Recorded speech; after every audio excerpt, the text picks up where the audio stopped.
abaririmbyi turimo twigiza koko Imana izajya abakorera kandi Imana izajya mwese Mwami wacu Yesu Kristo, Mwami wuzuye urukundo n'imbabazi nyinshi, turaje tugushima twebwe abana bawe aho wegeranije Mwami udukuye mu byaha tukuye mu rupfu utujanye mu bugingo, watuvanye mu byaha utujanye mu gakiza, watwegeranye ngo tugushime, watwegeranije ngo tugutaze, tuguhimbaze, waturikije indwara, udukiza rupfu na kuzima, warabinesheje ubwacu kugira ngo tube ikoraniro ryera Mwami ryo kutazira no kugushima kandi warakoze. Turagushimiye kongera kutuzana mu ngoro yawe, wakoze kutuzanye amashimwe y'imitima imbere Mwami yarakize abere umubavu umota neza, tuzanye indirimbo zose twaririmbe ziguhere umubavu umota neza, wemere gusenga kwacu, utega amatwi abana bawe tuvuge nawe bishure urukundo rwawe, duhezagire ibyiza ubane natwe kuva mu ntango y'ikoraniro gushika tubisozereye, tubone ikiganza cyawe cyiza abera bose batezwe intambwe nsha nawe ko tubisabye mu izina rya Yesu Kristo, amen. Amen. Umwami Yesu abahezagira cyane mwese baramukije mu izina ry'Umwami wacu Yesu Kristo, kandi nishimiye Imana cyane ituzanye mu ngoro yayo yakoze n'ihimbaza. Turasoma muri Matayo igice cya 13 dusoma mu izina rya Yesu Kristo. Matthieu chapitre 13 turasoma mu izina ry'Umwami Yesu, turi ku murongo w'icumi. Matthieu chapitre 13, Matayo 13 dusome mu izina ry'Umwami wacu Yesu Kristo, ku murongo wa 10. Abigishwa baramwegera baramubaza bati, mbega ikigutera kubigishiriza mu migani y'iki? Arabishura ati, mwebwe mwahawe kumenya amabanga y'ubwami bwo mu ijuru, ariko bo ntibabihawe. Kuko ufise azohabwa bikamucagatira, ariko udafise azokwakwa n'ico yarasanzwe afise. Ituma mbabwirira mu migani nuko iyo baraba batabona, kandi iyo bumva batumva badatahura. Kandi ibyo bavugishwa n'Imana Yesaya yavuze bibashitseko ngo kumva muzokumva ariko ntimuzoroha mubitahura, kuraba muzoraba ariko ntimuzoroha muvyihweza. Umutima w'ubwo bucuramye, amatwi yabo akaba ari ibihugutwi, amaso yabo bakayahumiriza ngo ntibarabishe amaso, ntibumvishe amatwi, ntibatahurishe imitima ngo bahindukire mbakize. Kuko amaso yanyu arahiriwe kuko abona, n'amatwi yanyu kuko yumva. Ndababwira ukuri yuko abavugishwa n'Imana benshi n'abagororotsi benshi bahamiye kubona ibyo mubona ntibabibona, no kumva ibyo mwumva ntibabyumva. Amen.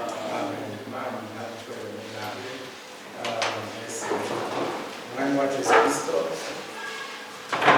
abahezagira cyane rwose, abahezagira cyane rwose, kandi abamugisha myinshi bimeze no kongera kubona na twese ab'Imana yatoranyije bifuza kuja mu ijuru, kandi Imana ibahezagire rwose, yifuza ko kabisa twifuza umugisha w'Imana isumba byose, kandi Imana ishoboye byose yaraduhezagiye. Yaraduhezagiye. Hari amajambo meza yo muri Malaki igice cya 3. Aya majambo ni meza cyane yo ku murongo wa 16 muri Malaki. Aya majambo ni meza cyane abafrere Imana yabanye n'abasere mwese mu izina rya Yesu Kristo. Aranditse ngo nuko abo bahoraho baraganira, uhoraho atega amatwi arumviriza, maze igitabo cyandikirwa imbere y'ikigo cy'icyibutso cy'abubaha Uhoraho bakiyumvira izina ryiwe. Uko niko Uhoraho nyir'ingabo agize ati, bazoba banje ku munsi nzoshinga, babe abo niharije ubwanje, kandi nzobagirira ikigongwe nk'uko umuntu akigirira umwana wiwe amukorera. Aho nibo muzosubira kumenya yuko ari itandukaniro ry'umugororotsi n'umunyakibi, ry'ugukorera Imana n'utayikorera amen. Imana ishimwe cyane. Koko abana b'Imana barigize abana b'Imana. Imana yabashizemo ibyayo ngo niyo muzosubira kumenyera itandukaniro ry'umugororotsi n'umunyabyaha, kandi Imana ishimwe ko yabigaragaje, kandi abana bayo bariho. Si uko ari beza gusumba abandi, ariko hari ibyo Imana yabahaye bisumba iby'abandi, kandi Imana yarakoze. Imana ishimwe, amen. Yarakoze, nishimye cyane.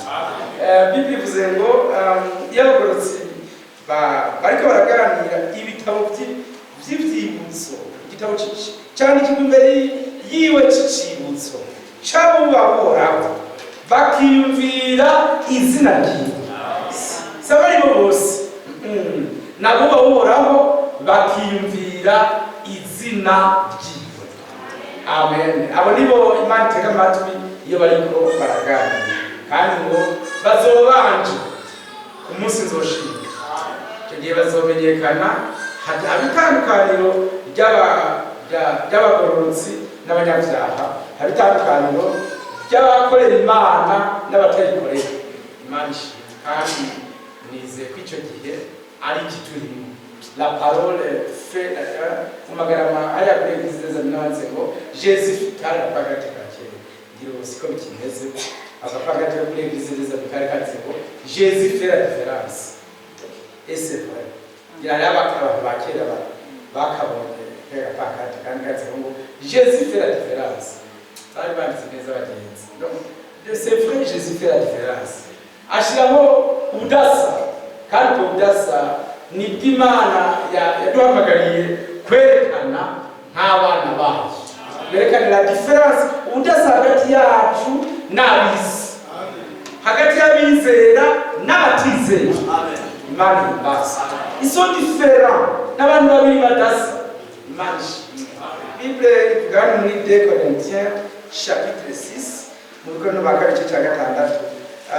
Frère Paul yigishije abitomoye neza ati yamara imwifatanye n'abatizera kuri verse 14, kandi ataco musangiye ngo ugororoka n'ubwabitanya bifatana biti, cyangwa umuco n'umwiza bifatanya biti, kandi Kristo ahuriye na Beliya, cyangwa uwizera n'utizera basangiye iki, kandi urusengero rw'Imana ruhuza rute n'ibigirwamana, ko twebwe turi urusengero rw'Imana nzima.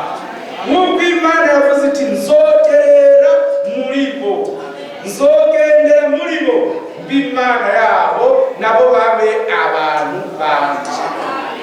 Umwami ahimbaza.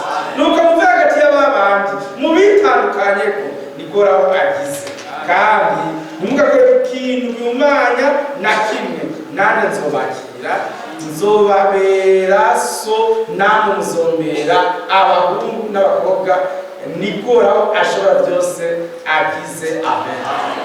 Ya pas de relation, nta bufatanye bushoboka hagati y'umwijima n'umuco. Imana yarabitandukanije. Nta bufatanye bushoboka hagati y'abizera n'abatizera. Imana yarabitandukanije. Imana ibasa. So des choses, ibintu bibiri bidasa atanamwe bihurira. Iyo izuba rirashe umwijima urabamuka, amen. Imana ibasa. Iyo abizera babonetse abatizera bavaho. Iyo kwizera bibonetse kutizera kuvaho.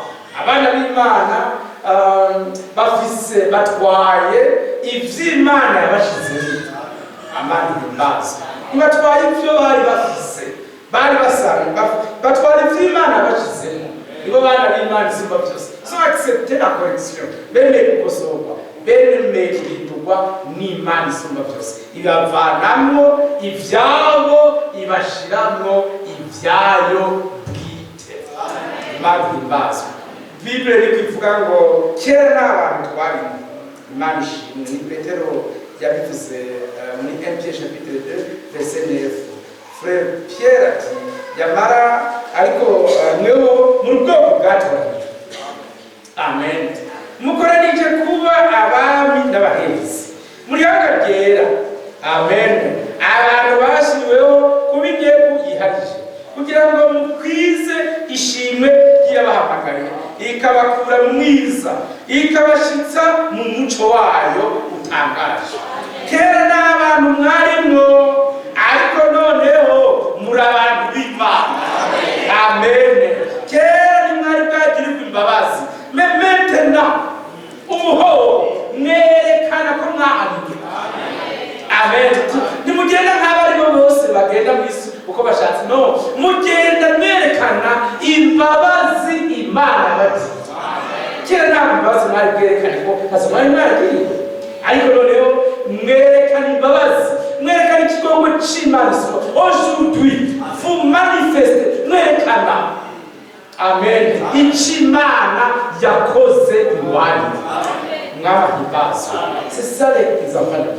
Frère Paul yatumwe n'Imana muri Actes des Apôtres, bivuga ngo abo ni bo mutumye. Chapitre 26 verset 18 handitse muri majambo ngo abo ni bo mutumye. Amen. Écoutez bien mes frères. Wera kuri verset 17 ndakukize abo muri ubwoko bo n'abanyamahanga nibo mutumyeko. Amen. Kubahumura amaso kugira ngo bahindukire bave mu mwiza baje mu muco.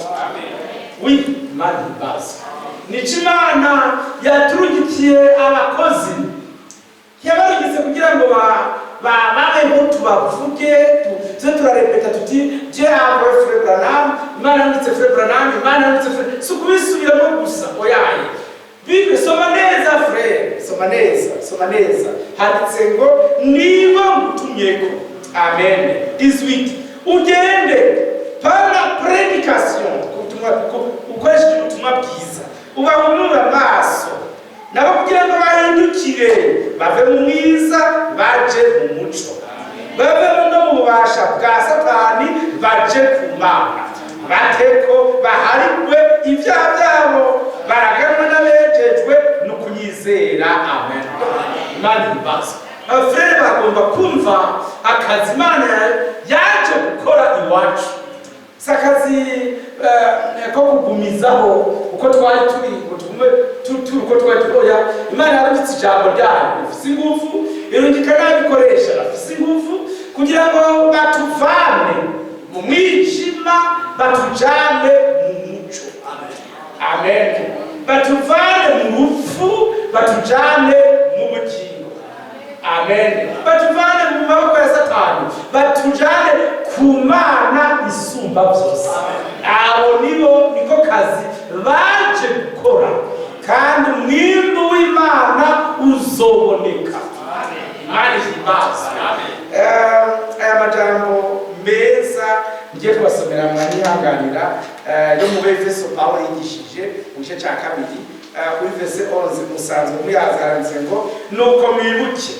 Abefeso igice cya kabiri mu 11 yuko bwa mbere mwebwe abanyamahanga kuko mwebwe mucitwa abatakebwe nabo bitwa bakebwe n'intoke ku mubiri, kw'ico gihe mwari mutandukanye na Kristo, muri n'itandukaniro n'ihanga rya Isirayeli, muri injabuka ku masezerano y'ivyasezerano, ataco mwizigiye ku bizoba, mwari mw'isi mutagira Imana rurema. Amen. Verset 13 ariko none kuko muri Kristo Yesu, maintenant vous êtes en Jésus-Christ. C'est ça. Amen. Que Dieu vous bénisse. Ariko noneho kuko muri Kristo Yesu mwebwe bari kure kera mwigishwe hafi n'amaraso ya Kristo. Amen. Mani himbazwe. Ça c'est merveilleux frère. Amen. Donc voilà, twarimuwe tuvanwa iyo twari turi mu bwaba bwacu, mu ngeso mbi zacu, mu mutima mubi, mu ishavu. Frère, en tout cas, mubabarire n'umuntu bafise ipantaro y'imifuko mike nk'iyanje, ivuga ati nzagutwara mike bamuhaye n'ikivumbu cyuzuye ibiyoba, ivuga ati akabwira ati ibyo uza gushira mu mifuko byonyine n'ibyo utwara ni ukuvuga yohava bimara akiri mu nzira namwe murabyumva neza, ariko nshaka nababwiye ko atamufuko tubika mu ishavu tugifise. Hawo dufise nta mufuko tubika mu inzigo tugifise. nimba mufise amaposhe kubikamo umwijima umwavira bya bidani umubiye kibivyimenga menga nayo waremye murayimvidure mubikamo ishavu mufuko tubikamo ububeshi twebwe barabayivide tubikamo kamukuripa imana isima byose nta place on n'a pas de place au téléphone nta kibanza cy'umwijima tugifise oyaye James imana ishimwe handitse lizo ensemble umwavyumvise none mwigishwe hafi n'amaraso ya Kristo niko Biblia ivuga Biblia ivuze ngo no ariko none verset 3 ko muri Kristo Yesu mwebwe bari kurekera mwigishwe hafi n'amaraso ya Kristo Imana yarakoze n'ihimbaza mwigishwe hafi bari himbaza afana hafi ya Eglise me hafi Imana amen mwigishwe hafi Imana vous êtes des amis des citoyens du royaume de Dieu mura citoyens bwami bw'Imana isumba mwigishwe hafi n'amaraso ya Kristo Imana ibaheza kandi ibahumugisha mwinshi yarakoze n'ihimbaza.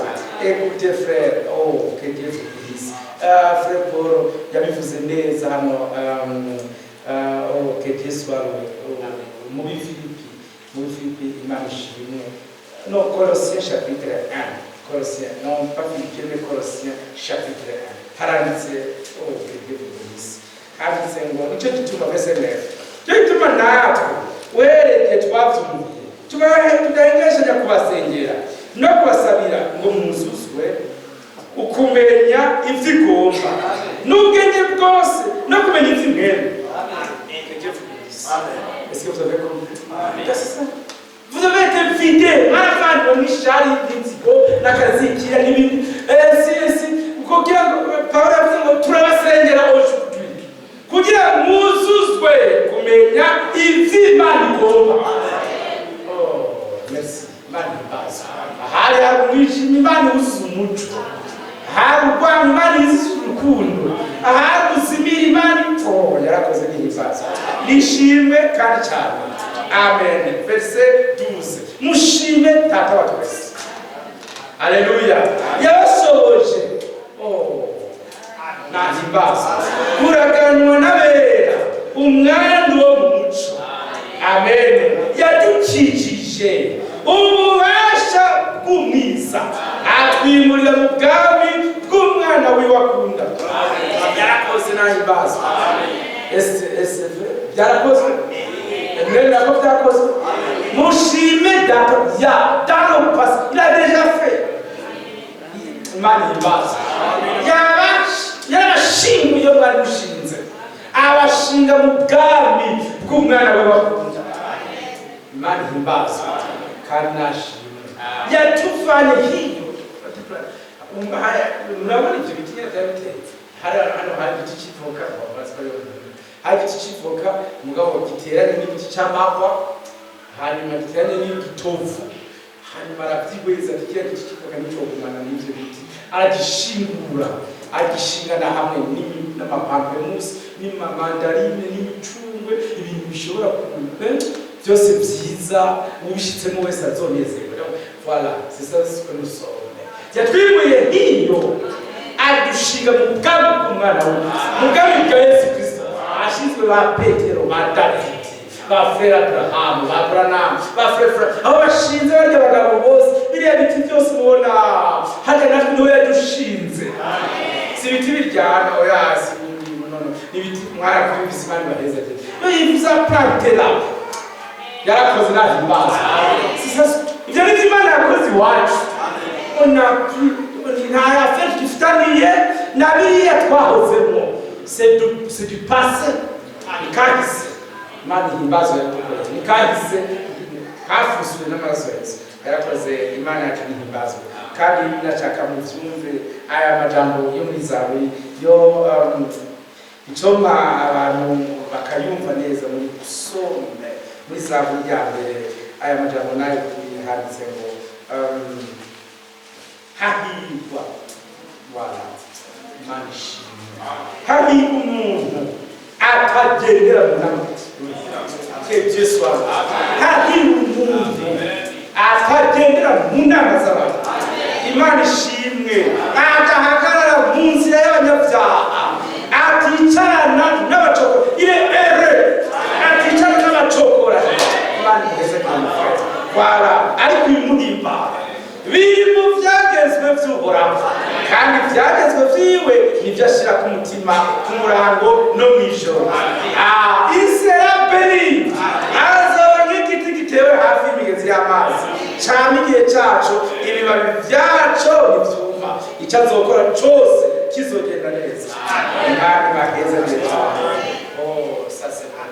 arakoze yatubatuye idushinga mu ihuriro ry'amazi menshi kuko yadukijije kwicara n'abacokoranye yadukijije kugendana n'abantu yadukijije ibikorwa by'umwijima yarakoze amen ariko noneho mukoraniye kuri hanga ry'abami n'abaherezi muri hanga ryera intego Imana yiharisha bahamagaye gukwiza ishimwe ry'abahamagaye kera n'imari marababari ariko noneho mwarababari kera n'abantu mwari ariko noneho muri hanga ry'Imana isumbatasa il faut que muvyemera umuntu mwo kunzu yo harimo Satani yayubaka neza akayisiga amarangi kabisa hatari ngo hajya kunzu hejuru agacandika ngo chez Satan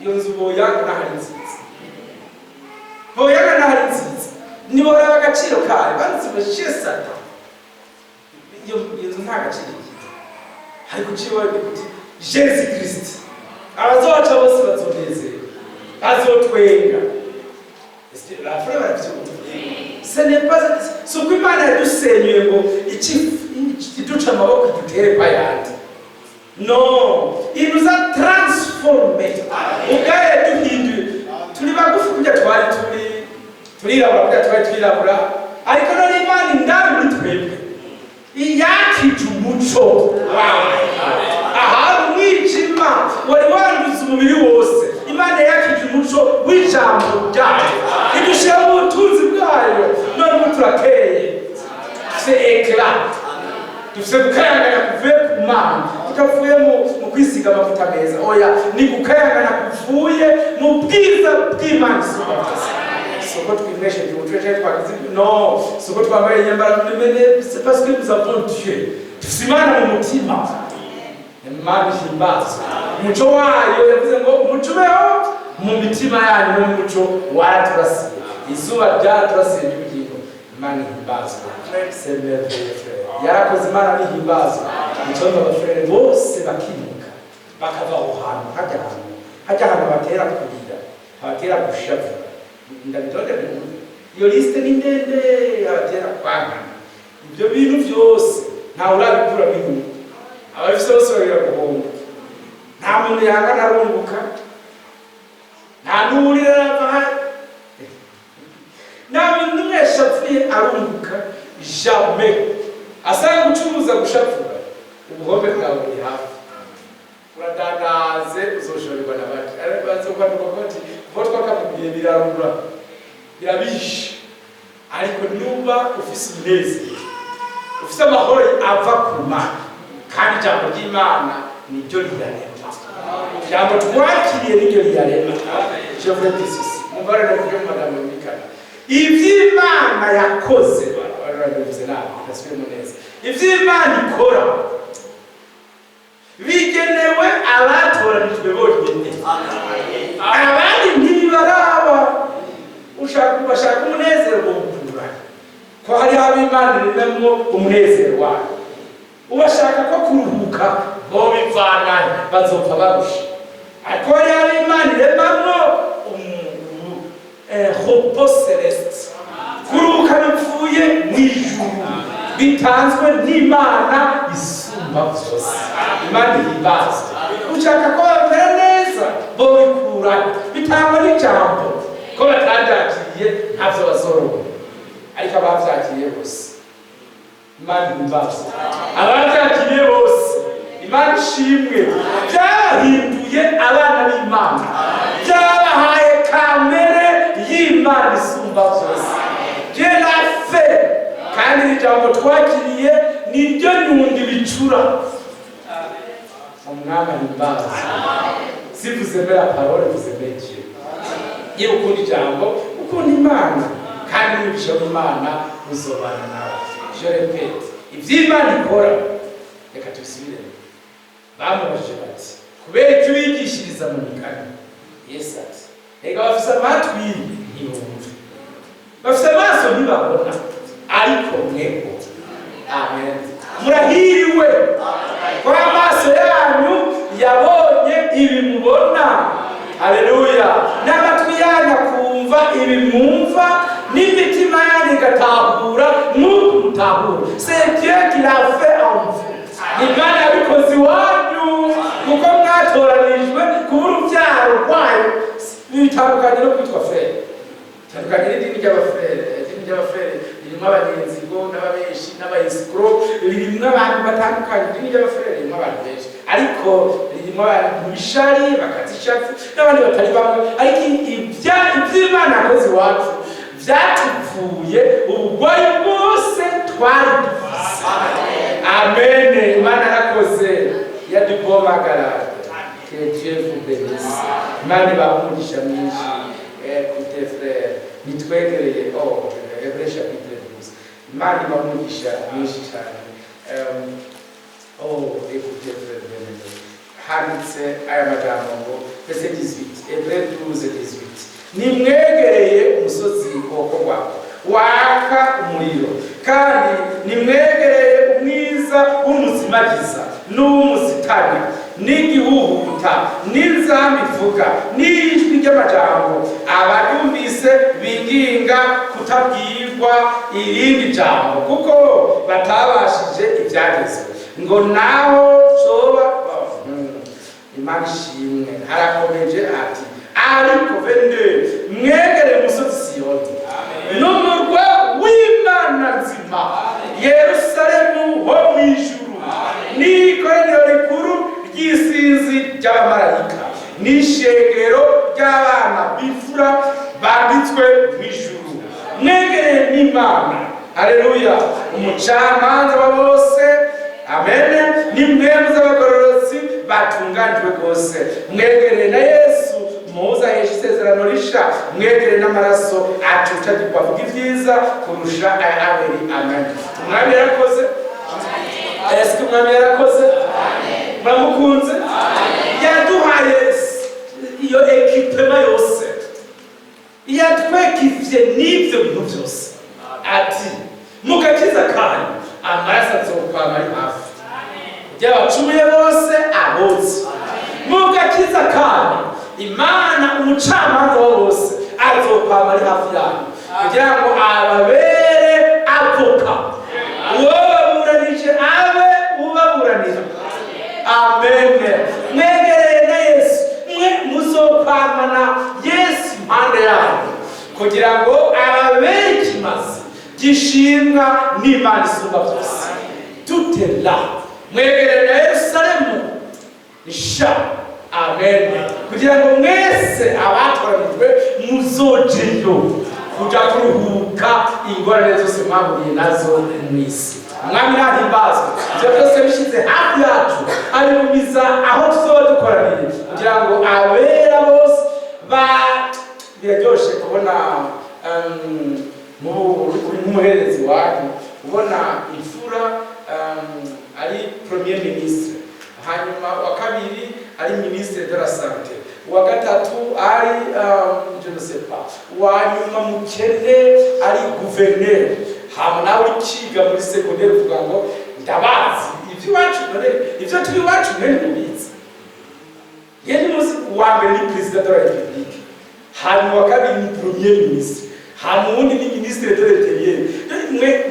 Na mushiki wacu ari kijuju cyane mananyuma abaye ministre de la santé. Ibyo turi iwacu mubizi. Shiraho wagutekera impamba ngo section y'amashuvuti ngeni munyigeranye iwacu byo tuba murabizi. Ndebye kuyahetse tucagenda nande n'ivyo abo tuvukana babaye aho yibuze uwa mbere agayimvunja, wa mbere agayimvunja aho yo muri za maternelle, wa kabiri afise uburire mu maso, wa gatatu atembereza indagara z'Intanzania, uwa kane majambere na ababari ubundi nawe ngo badandaza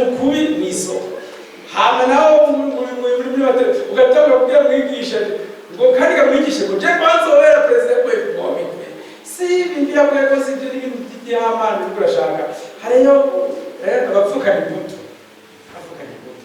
kuvuga wewe wavuze muri iryo famille ugeze nko mu wa gatatu uvuga ati ndabasuta igifaransa batuvugana bose mutama uvuga ngo b c ngo yo ntabwo nakomeje frere twebwe dufise abantu bo muri famille iwacu umwe muri bo yaja mukanya biseye ikiyaga kituvuga uramuzi yitwa ngwiki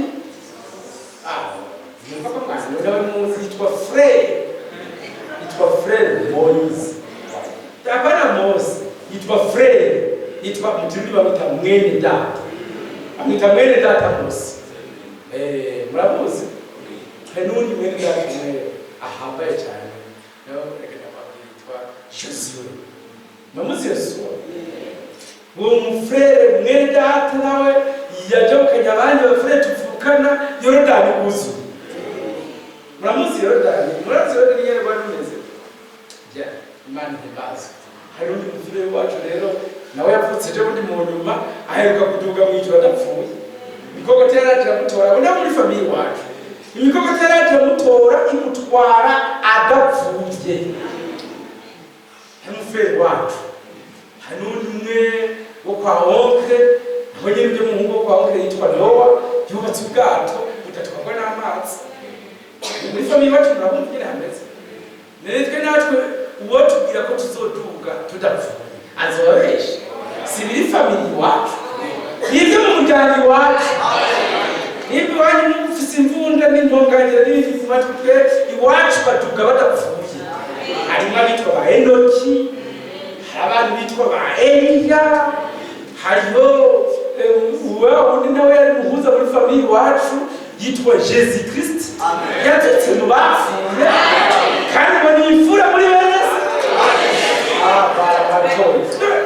abantu muri famille wacu ni mutubabarire tugende tugaharishije ibitugu twagangutse kubera guca tuduga iwacu abandi nabo twari dupfana ikintu bo kwa marume barakuze baheruka kuzuka imva zabo zarugurutse ngo barabonekera bera mu gisagara none izindi zukuruze muri famille wacu nivyo biriyo kandi nta n'uburyo ndimwo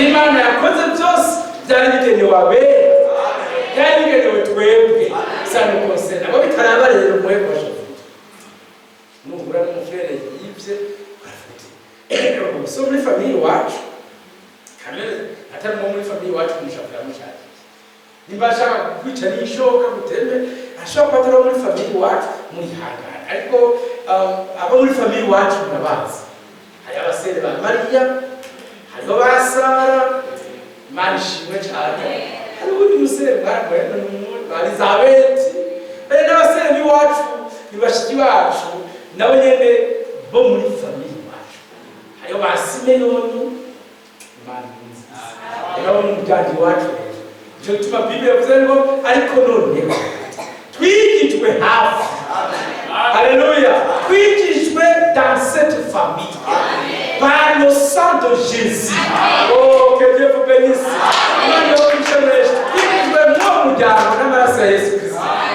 C'est merveilleux. Je vais te dire que David, rero turabazi, tuvuga ba Boazi, abo turabazi, tuvuga ba Aburahamu, nabo ngo ni sokuru w'abizera, kandi ibyo niyo bihawe wenyine ku giti cy'uwo ariko byahawe n'abandi twese twizera muri famille imwe.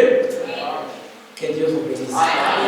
Abo frère bamenye ko hari umuryango nk'uyo ariho nanjye ndimwo nawe bari urimo, n'umuryango wimutse uvanwa mu mwiza ujanwa mu muco, n'umuryango wimutse uvanwa mu rupfu ujanwa mu bugingo. Imana ibaho warimuwe. Amen. Icyo gituma Pawulo yavuze ngo mushime Data wa twese. Amen. Mumushime cyane. Yabavanye mu bwami bwa Satani abajana yarakoze. Mumushime cyane. Nahimbazwe. Nahimbazwe. Yenda shira. Amen. Peporo. Ibyo byatumye ashimika arandika aya majambo yo mu bikorino bambeke cya kabiri. Peporo mani hari habitwayo umviza namwe ndabasomere kugira ngo namwe munezerwe nk'uko Paul yanezerewe. Ndamushimiye Paul nitwahura mu bintu nzomubwira ati merci frère bakoreye neza Imana yacu mu wicaye kabisa uruhuke reka mwihakane ndabasomera mu mbizi haranditse ngo ese wit ariko ndabambe cyane mu munaniro kandi no baganza biki gihe ntawe umenye nivyo iyo barabumenye ubwo bwenge niba barabanze umwami w'icubahiro ariko nk'uko handitswe que Dieu soit loué ngo ibyigisho ritigeze ridakumaguza ngo ribone c'est ça n'ibitwizeye n'ibiturimo ishoma nkabivuga ntavyo nongere mvuga n'ururimi ryasomerwa n'ibigeni Imana yadushizemo kubona hari abantu Katolika yarubatse igipande gikomeza yubaka ikidive iragikomeza Katolika yubaka ikimetodiste iragikomeza yubaka ikimizirima iragikomeza ariko hari abantu bacitse n'abafrere n'abasezi bari muri n'ibyigisho bitigeze ribaho bizeye Yesu Kristo ko ari Imana tumugiye bitizegwa mu isi y'abariho Imana ishimwe hari abantu bacitse mu izina rya Yesu ce qu'elle n'a point vu, qu'elle n'a jamais entendu. N'Imana bikiye barikunda. Que Dieu vous bénisse. Ibyinshi tigeze kubona n'ibyo tuziye kumva ibitigeze kwinjira mu mutima w'umuntu byose Imana yiteguye abayikunda. Yarakoze nivyo ndi uyu munsi Imana nezerewe nuko Imana yashize mu byitigeze biduka amaso yayo babona n'amatwi yahiriwe ko que Dieu vous bénisse tous. Mani bamwe umugisha mwese yarakoze ibintu byatwicarizemo kwizera ibyasezeranye. Amen. Kw'Imana ya Israeli Imana yacu. Amen. Ko ya Mana ya India duza Eliya ari nanjye zozamo. Paul ati mwaga mutima mutekane. Amen. Ndagenda Bibiliya akabanga mwese muzopfa mwese muzohindurwa babapfiriye mu mwami bazoduhitana natwe bagira duhindurwe. Amen. Maze igipfa kimigwe n'ikidapfa. Que Dieu vous bénisse. Imana abishizemo ndabitwaye uko ari mubizi bareka ndababaza mwese wo barabujya araza mahera mufite mu mufuko habuyazi hari ufise akacumi hari ufise bibiri afise igihumbi hari ufise guhitana imbwija hari ufise guhitana ikigufa mwose afise yiwe ariko nta mwe twabwiye ngo yaguze hejuru umuntu akayaguze ariko none ungere mutunze mu mifuko ivyo unatawunganiza niko tutunze mu mutima agakiza Imana yaduhaye ensure munsi umwe kazogaragara. Gere koze mu mufuko bakabona kuya kacuma ati benzi cyo kigufa batangwa kugira bose bakiye kigufa bakacavuga ati munyarukirize asa inoti nshasha kwa gasenda ndata kuvuga mwihutisha mwubakwa niko natwe munsi umwe ibi twatwaye duhawe n'Imana simba zose frere bazovyerekana. Amen. Bazovyerekana ivy'Imana yaduhaye tuzobigaragaza. C'est amour parfait. C'est joie parfaite. Amen. Imana ishimwe umunezero w'agakiza. Imana izoduha kato zo kuri defile idasanzwe y'abatoranijwe zotukuranisa ibikotikoti vy'imyumbati zodushira hejuru le vrai amour urukundo nyakuri amahoro nyayo abasore baduze bati nduga ikibendera ry'amahoro n'amazoberekana abagaragaze avuga ngo aba nibo nakunze. Que Dieu vous bénisse. Imana umugisha mwinshi. Oh frère, écoutez bien. Écoutez frère. Ivyigisho verset 9. Ariko ivyigisho tigeze kumenya kubona nivyo kuti nivy'Imana yahaye ce qu'il nous a déjà donné. Amen. Murabikunze? Encore plus. Petero nawe yavuze muri aya majambo nyene iyo muri Petero icyoma mukayumva mwese ku mugoroba mukanezerwa muzi ngo tubitwaye mu mutima tegeye kubenisi kandi Imana ishobora byose ibambere kuvyumva mu kunyene kubiri de 1 Pierre chapitre 2 Petero wa gice cya kabiri Frère Pierre ati Imana barakunugisha mwinshi haranitse oui verset 4 nuko mumwegere ariwe buye rifise ubugingo ryagawe n'abantu ariko ku Mana ryaratoranijwe riri n'igiciro mwubakwe amen nk'amabuye afise ubugingo kugira ngo mube inzu yo mu buryo bw'impemu mugire ibango ry'ubuherezi ryera aleluya ngo mutange ibimazi mu buryo bw'impemu bishimwa n'Imana ku bwa Yesu Kristo. Ngo frere bahuye batanga ibimazi byo mu buryo bw'impemu byera amen mu gushimisha Yesu Kristo.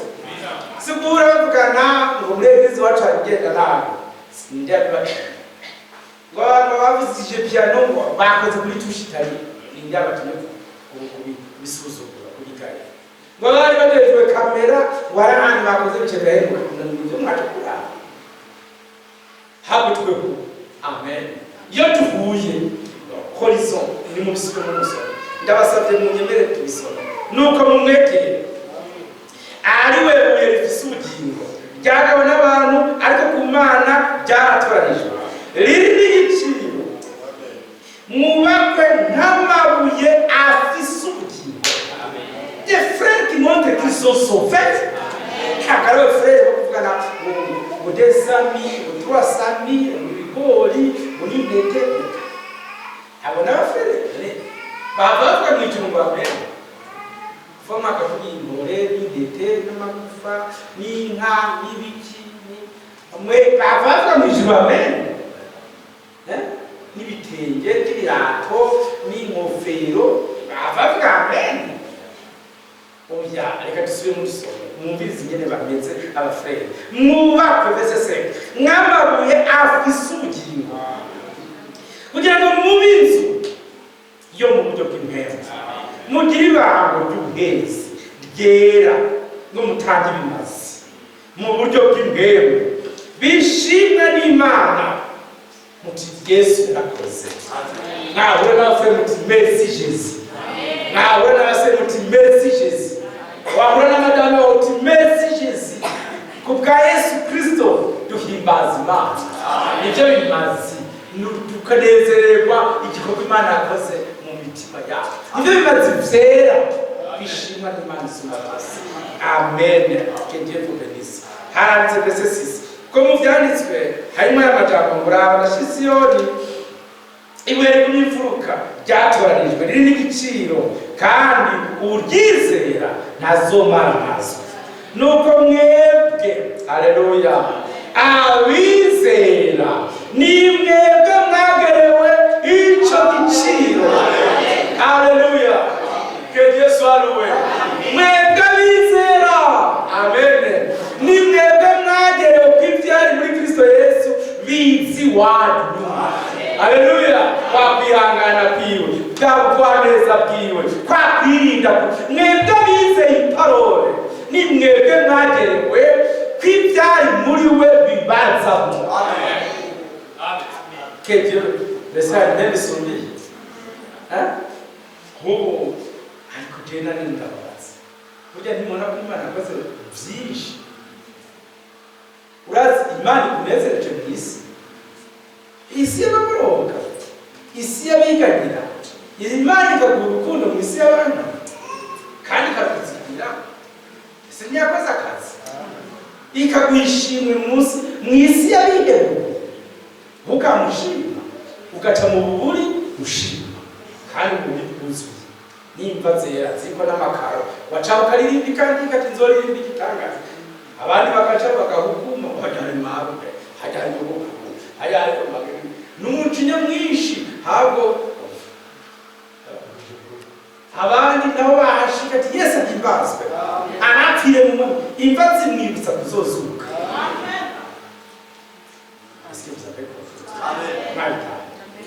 abana n'abamwibutsa urukundo. Est-ce que vous avez compris? Bien, niko ndasabira abantu babishari n'umujinya bamwibutsa affection fraternelle kandi ikintu na kimwe kiri ku isi kitwigisha bibi. Ibyo byose ducamo bitwigisha byiza. Kese utabisomye neza reka ndabasomere verse imwe gusa ivuze ngo kuko ivyiyumviro vyanyu bitandukanye n'ivy'Imana nk'ubuseruko n'uburengero. Umutwe w'amagambo uko tubizi twandike tutitire ngo ivyiyumviro kwanditse muri Yesaya. Ivyiyumviro vy'Imana bitandukanye n'ivyacu nk'ubuseruko n'uburengero. Umwunyigishe ko n'amarasomye Bibiliya. Muri umusomyi mwiza wa Bibiliya uzovuga uti nico gituma Kristo yapfuye kugira ngo ahabwe ivyiyumviro vy'Imana. C'est la bonne lecture. Nous sommes ngo nico gituma vraiment ngo niyumvire ibitari byo mu vyiyumviro vyacu ngo n'ivy'Imana. Wewe ntiwigeze usoma Bibiliya wasomye nabi. Naho icyari kukuzana neza kwa Abrahamu cyavuga ngo oui, c'est pourquoi Christ est mort. Kugira ngo ivyiyumviro vy'Imana muri jewe. Imana arakoze sizoge kumva. Mwabyumvise? Imana bamwigisha ico giciro. Alleluia. Ni mwebwe mwakigenewe mwebwe abizera. Que Dieu vous bénisse. Mwagereza cyabatawe nuko mwebwe abizera ni mwebwe mwagerewe ico giciro. Que Dieu soit glorifié. Mwami wacu imbazwe abahumugisha mwese. Amen. Abayebe kuvyumva mwese.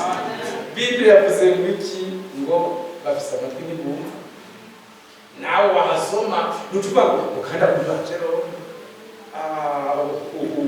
tu ne sais pas dire wasomye nawe hakwiye kuvuga uti ariko Imana ihimbaza.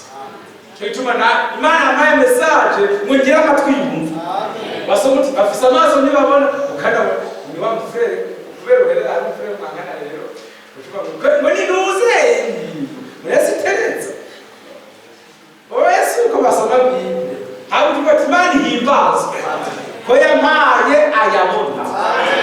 Amaraso ya Yesu yaguye nari impumyi murayivuga Imana ishimwe.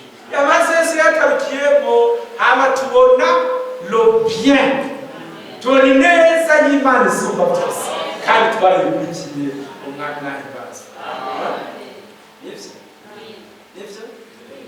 Nivyo aha byasime nayigisha bimwe n'akazinya ngo nindabatumye kubakonda nafe oyari ahubwo bavuze twebwe twari abantu kurukoba turabi